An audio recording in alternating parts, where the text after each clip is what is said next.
Israel's air defense network is considered one of the most advanced and most expensive systems ever built. We're talking about the Iron Dome, David Sling, Arrow 2 and Arrow 3 systems. But in just over 1 year, Iran managed to penetrate this so-called unbreakable shield not once, but twice. Once in April 2024 and again in June 2025, Tehran struck Israeli military and intelligence targets with pinpoint precision and complete immunity. So here's the question. If even your most advanced systems, backed by American, British, and NATO support, cannot stop a strike like this, then what exactly are they protecting?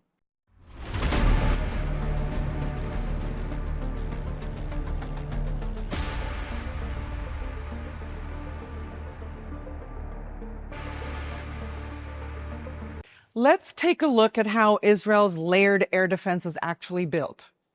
First, you have the Iron Dome, designed for short-range threats like rockets coming from Gaza or from southern Lebanon. Each of these interceptors costs around $50,000, covers a range of 4 to 70 kilometers, and there are 10 Tamar interceptions per launcher. Then comes David Sling, which is meant to intercept medium-range missiles, those launched from Syria or by Hezbollah in Lebanon.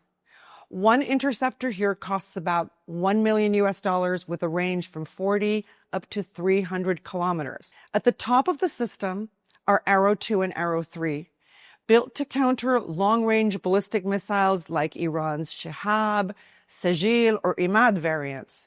These cost anywhere from $2 to $3 million per missile and can engage targets up to 2,400 kilometers away.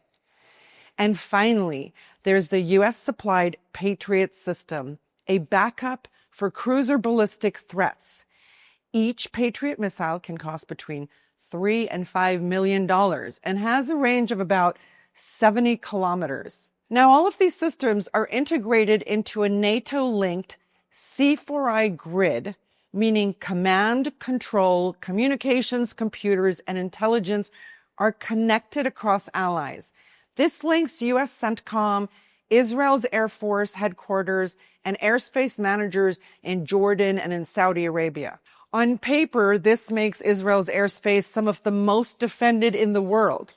But theory, as we know, does not win wars. When Iran launched its first large-scale strike in April 2024, in what is called Operation True Promise, Israeli officials reported an 84% interception rate. But what they didn't say is that this number was only possible because of international help. U.S. Aegis warships in the Mediterranean provided radar and missile coverage.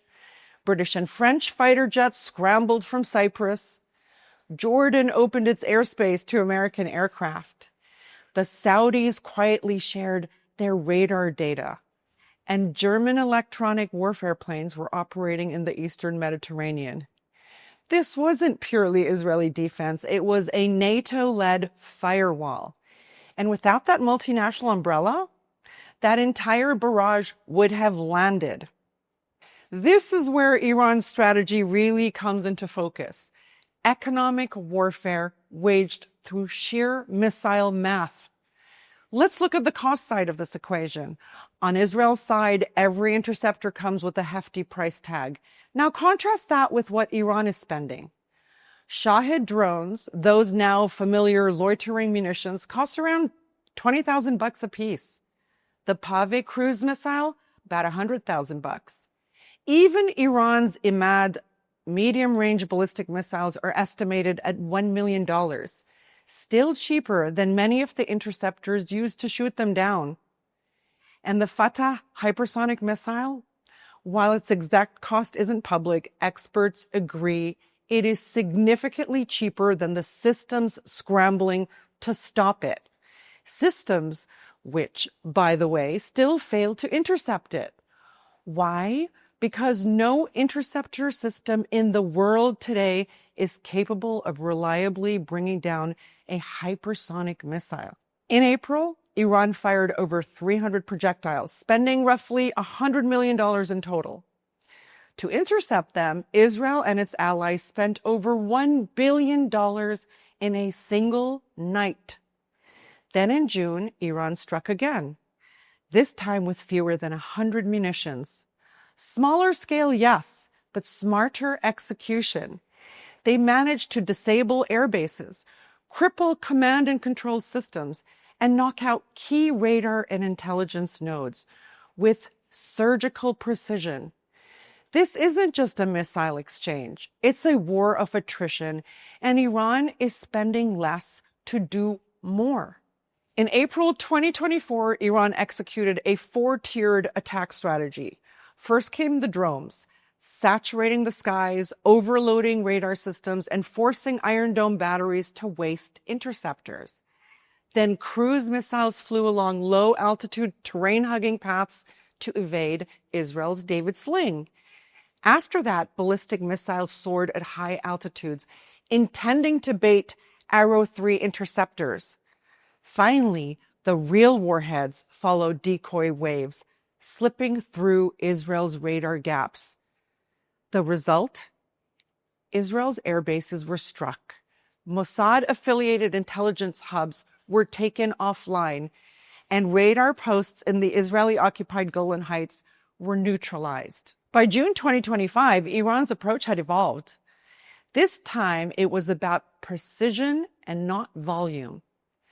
Pave missiles navigated the Jordan Valley terrain, exploiting known radar blind spots.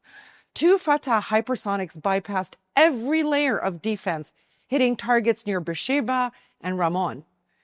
Neither Arrow nor David Sling ever engaged. June 2025 marked a chilling milestone, the first actual combat use of Iran's hypersonic missiles.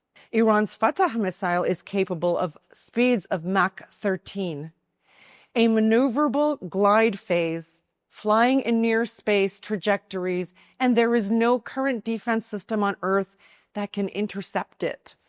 Even top U.S. generals have admitted, we are not equipped to stop hypersonics yet. Iran, a heavily sanctioned state, managed to develop, test, and deploy these. Meanwhile, Israel, backed by NATO, couldn't even respond. This shatters the entire premise of Western preemptive superiority. After the strikes in both April and June, Israeli media reported minimal damage. But satellite imagery and regional military data show us something else. Nearly every projectile aimed at military infrastructure successfully landed. So what was intercepted? Because the real warheads made it through. This isn't just about a few missiles getting through. It's a collapse of an entire strategic doctrine. Israel's strategic edge relies on three key pillars: intelligence presumption, air dominance, defensive depth.